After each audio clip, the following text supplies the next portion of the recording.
At its core, implant dentistry is about placing an alloplastic material, an entirely artificial device, deep into living human tissue to support a dental prosthesis. But this creates an immediate biological tension. The human body's default defense mechanism is highly aggressive towards foreign objects. It will generally try to reject the intruder or isolate it by building a wall of fibrous scar tissue. To bypass that defense, the implant must achieve osseointegration.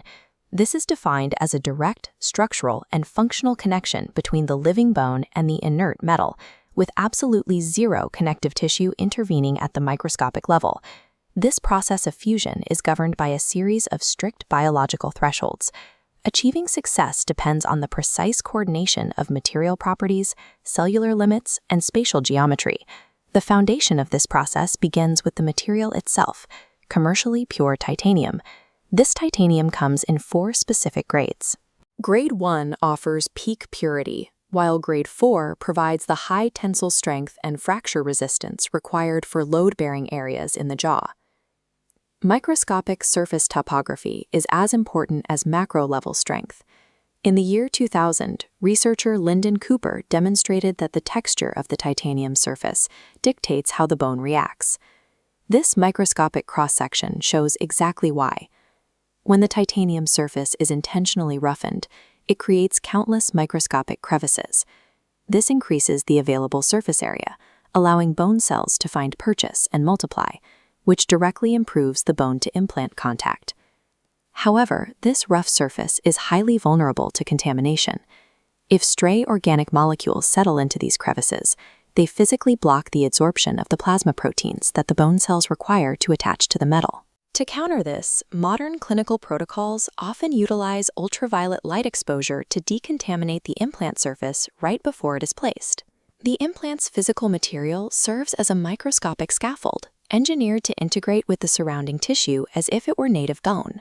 Once the material is secure, the actual surgical placement must be entirely atraumatic. The drill site must be prepared with exact precision to avoid triggering the body's rejection pathways.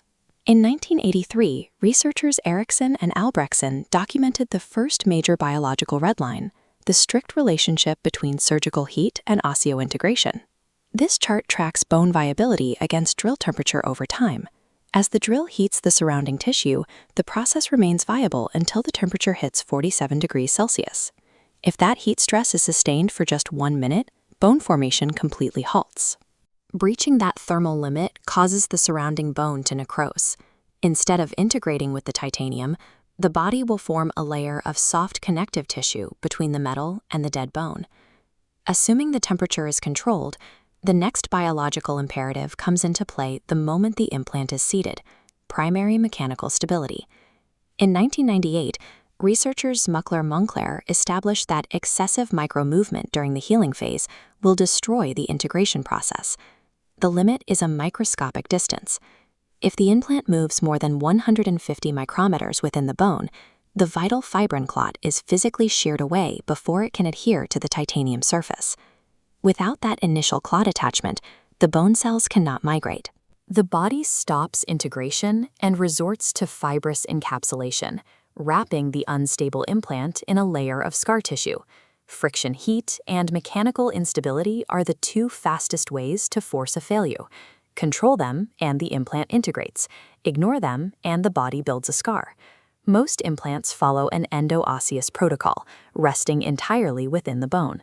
However, in cases of extreme bone loss in the mandible, alternative architectural frameworks are required, such as this transosteal implant, which physically penetrates the entire thickness of the jaw. Returning to standard endo-osseous procedures, the architectural planning begins with Stage 1 surgery. The placement of the metal is dictated entirely by the desired arch form of the final prosthetic tooth, not simply by where an empty space exists in the bone.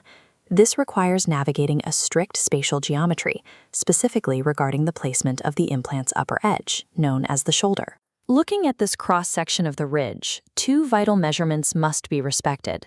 The implant shoulder needs to maintain a minimum clearance of 2 millimeters away from the outer buccal bone plate, and at least 1 millimeter away from the inner palatal bone plate. Once the spatial positioning is locked, Stage 1 concludes. A low-profile cover screw is placed over the implant, All surgical debris is cleared out, and the soft tissue is sutured shut to ensure the implant undergoes an entirely unloaded healing period beneath the gums. After integration is complete, the clinician returns for stage 2 surgery. The primary objective here is to surgically expose the submerged implant and remove that protective cover screw. At this point, the hardware transitions from surgical to restorative. Healing or temporary abutments are attached to the implant to contour the surrounding soft tissue, creating a necessary collar of keratinized mucosa. A perfectly integrated piece of titanium is useless if it is buried in the wrong position. If the geometric placement cannot support a functional and aesthetic final crown, the entire procedure is a clinical failure. This brings us to the final evaluation phase. After months of strict cellular negotiation and precise geometric positioning, how do clinicians definitively prove the implant was a success? The absolute biological standard remains the microscopic definition.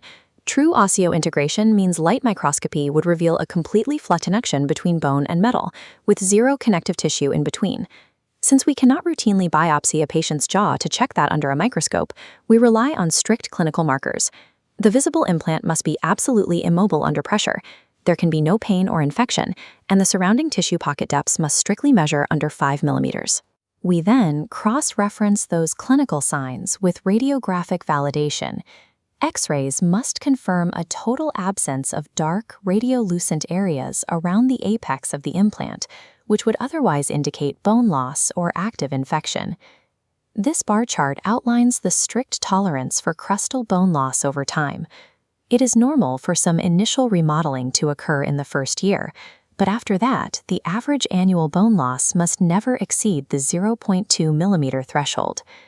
A successful dental implant is an exercise in applied biology. It represents the rigorous, measured manipulation of human osteogenic cells through precise mechanical, thermal, and spatial control.